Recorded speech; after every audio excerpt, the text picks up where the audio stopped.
श्री गणरायास वंदन करून सर्व गणेश भक्तांचे जाधव परिवार सहर्ष स्वागत करीत आहेत. आई तुळजा भवानीला नमन करून अखंड हिंदुस्थानचे आराध्य दैवत आणि हिंदवी स्वराज्य संस्थापक छत्रपती शिवाजी महाराज, राजमाता जिजाऊ आईसाहेब, धर्मवीर छत्रपती संभाजी महाराज यांना मानाचा मुजरा. सालाबाद प्रमाणे याही वर्षी आम्ही सादर करीत आहोत श्री संत ज्ञानेश्वर माऊली यांची जीवनगाथा. संत ज्ञानेश्वर माऊली यांचा जन्म सन 1275 रोजी आपेगाव पैठण या ठिकाणी झाला. ज्ञानेश्वर माऊली हे 13व्या शतकातील प्रसिद्ध मराठी संत. हे विश्वची माझे घर असे म्हणणाऱ्या ज्ञानेश्वर महाराजांची ही कथा. वयाच्या 16व्या वर्षी त्यांनी ज्ञानेश्वरी लिहिली आणि येथूनच सुरू झाली ज्ञानेश्वर माऊलींची जीवनगाथा. ज्ञानेश्वरांचे वडील श्री विठ्ठलपंत, आई रुक्मिणीबाई त्यांनी संन्याश्रम सोडून गृहस्थाश्रम स्वीकारला. त्यामुळे धर्मशास्त्रज्ञानी आणि समाजाने त्यांना बहिष्कृत केले. विठ्ठलपंतांच्या मुलांवर कोणतेही धार्मिक संस्कार झाले नव्हते. मुलांवरती धार्मिक संस्कार व्हावे आणि समाजाने त्यांना स्वीकारावे यासाठी विठ्ठलपंतांनी ब्रह्मवृंदांकडे याचना केली. पण ब्रह्मवृंदांनी विठ्ठलपंतांना देहांत प्रायश्चित्त शिक्षा केली. ही शिक्षा त्यांनी घेतली तरीही त्यांच्या मुलांना शुद्धीपत्र मिळाले नाही. त्यामुळे ज्ञानेश्वर आणि त्यांची भावंडे निवृत्तीनाथ, सोपान आणि मुक्ताबाई ही पैठणच्या धर्मपीठाकडे शुद्धीपत्र आणावयास गेली. तेथेही त्यांना भ्रष्ट ठरवण्यात आले. त्यावर ज्ञानेश्वर महाराज म्हणाले, तुमच्या माझ्याप्रमाणे सर्व प्राणीमात्रांचा आत्मा एकच आहे. त्यावर पैठणचे ब्राह्मण पंडित म्हणाले, सिद्ध करून दाखवतोस का रे आळंदीच्या पोरा? 4 पोथा पुराणा वाचून पोपटपंची करणे फार सोपं असतं. आता तो बाहेर जात असणारा रेडा आणि तू दोघेही समान आहेस ना? तो रेडा तुझ्यासारखा बोलू शकेल? ज्ञानेश्वर महाराज म्हणाले, जर त्याच्या आणि माझ्या आत्म्याचा संवाद घडला तर काय अशक्य आहे? धर्मपंडितांच्या हिनवण्यावरून संत ज्ञानेश्वरांनी परमेश्वराचे चराचरात असणारे अस्तित्व सिद्ध करण्यासाठी त्या रेड्याच्या डोक्यावर हात ठेवला आणि वेद म्हणू लागले. ओम त्र्यंबकं यजामहे सुगंधिं पुष्टिवर्धनम् उर्वारुकमिव बंधनम् मृत्यू मोक्षी यमामृता. आणि रेडा चक्क वेद बोलू लागला. ओम त्र्यंबकं यजामहे सुगंधिं पुष्टिवर्धनम् उर्वारुकमिव बंधनात् मृत्योर्मुक्षी यमामृतात्. तरीही ज्ञानेश्वरांना आणि त्यांच्या भावंडांना शुद्धीपत्र मिळाले नाही. ज्ञानेश्वरांची कीर्ती गावोगावी पोहोचत होती, तरी समाजाने त्यांना पूर्णपणे स्वीकारले नाही. एके दिवशी ज्ञानेश्वर माऊली मुक्ताईला म्हणाले, काय ग मुक्ते, अशी उदास होऊन का बसलीयस? त्यावर मुक्ताई म्हणाल्या, निवृत्ती दादांनी कधी नव्हे ते मांडे खायची इच्छा केली आणि मी ती देखील त्यांची इच्छा पूर्ण करू शकत नाही. विसोबा काकांनी मला फुटके खापर देखील मिळू दिले नाही, हाकलवून लावले. भिकाऱ्यांना मांड्याचे कसले डोहाळे म्हणून अपमान केला. ज्ञानेश्वर माऊली म्हणाले, इतकंच ना, तू तयारी कर, आपण करू मांडे. मुक्ताई म्हणाल्या, अरे पण कसे मांडे भाजायचे?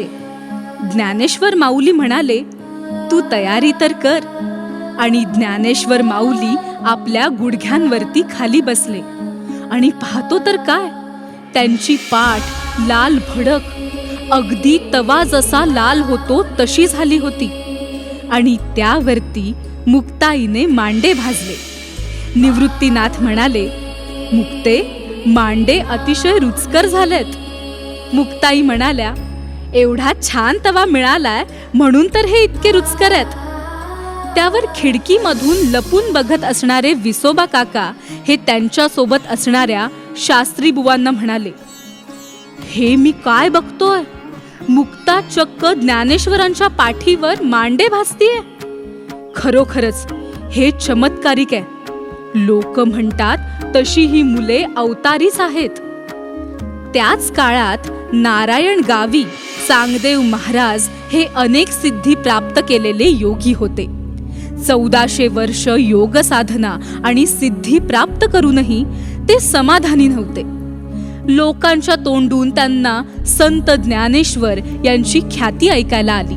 इतक्या कमी वयाच्या मुलाला समाजाकडून एवढी ख्याती कशी मिळतीये, असा प्रश्न त्यांच्या मनात आला.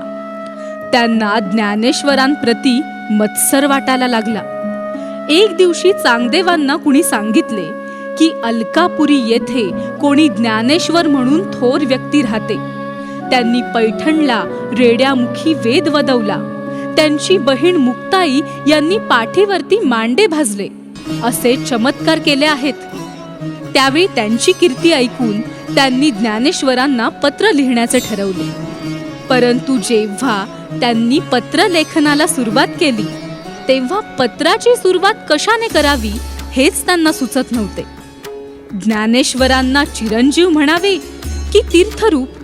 कारण जर चिरंजीव म्हणावे तर विधानात्मक ज्ञान त्यांच्या तोंडून निघत आहे, आणि तीर्थरूप म्हणावे तर तो वयाने खूप लहान आहे. शेवटी चांगदेवांनी कोरे पत्र ज्ञानेश्वरांना पाठवून दिले. ते पत्र संत ज्ञानेश्वरांच्या बहिणी मुक्ताबाई यांच्या हातात आले. पत्राला पाहून मुक्ताबाई म्हणाल्या, 1400 वर्ष जगूनही चांगदेव अजून पण कोराच. चांगदेवाच्या या पत्राला उत्तर म्हणून ज्ञानेश्वरांनी 65 ओव्या लिहून पाठवल्या. ते पत्र वाचून चांगदेव संतापले आणि म्हणाले, हा बालक स्वतःला ब्रह्मदेव समजू लागलाय. निरोप धाडा त्या आळंदीकरांना. त्यांना म्हणावं, आम्ही त्या पोरट्याला भेटायला स्वतः समक्ष येतोय.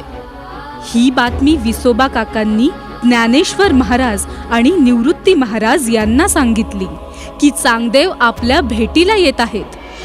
हातामध्ये साप आहे, वाघावरती आरूढ झालेले आहेत. न भूतो ना भविष्यती अशी मोठी मिरवणूक आहे. हे ऐकून सोपान महाराज आणि मुक्ताई म्हणतात, दादा चांगदेव आलेत, ते वाघावरून आलेत, आपण त्यांना कसे सामोरे जायचे? ज्ञानेश्वर माऊली म्हणतात, त्यांचे जीवितावरती राज्य आहे, आपण या भिंतीलाच विनंती करू. चल ग बाई, आम्हाला घेऊन चल. आणि पाहतो तर काय, साक्षात भिंत चालू लागली. ज्ञानेश्वर माऊली भिंतीवरून येत असल्याचे पाहूनच चांगदेव आपला अहंकार त्यागून ज्ञानेश्वरांना शरण आले. अशा प्रकारे एक ना अनेक चमत्कार ज्ञानेश्वर माऊलींनी घडवून आणले. आणि शेवटी त्यांनी वयाच्या अवघ्या 21व्या वर्षी 1296 मध्ये कार्तिकेच्या शेवटच्या दिवशी आळंदी येथे इंद्रायणी नदीच्या पावन तीरावर संजीवन समाधी घेतली. विवेकाचे वस्त्र, वेदनेचे रत्न, विश्व कल्याणाचे ध्येय मस्तकी बांधले. त्यागाचे वस्त्र अंगी शोभिले. मायेच्या सुमनांनी आज विश्वाचे माऊली शोभिले. विश्वशांतीचे दान देऊनी, भाळी नाम लेऊनी, अनंतात विलीन होण्यात निघाले ज्ञानेश्वर माऊली.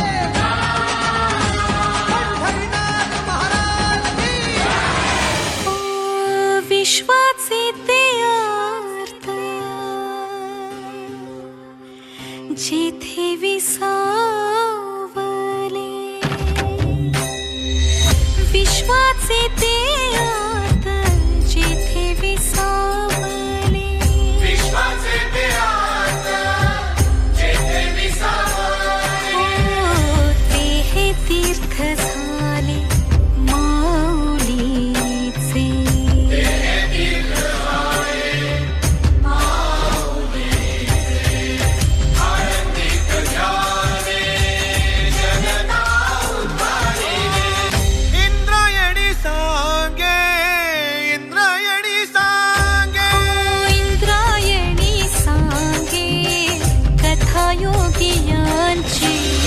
जगता हो सावली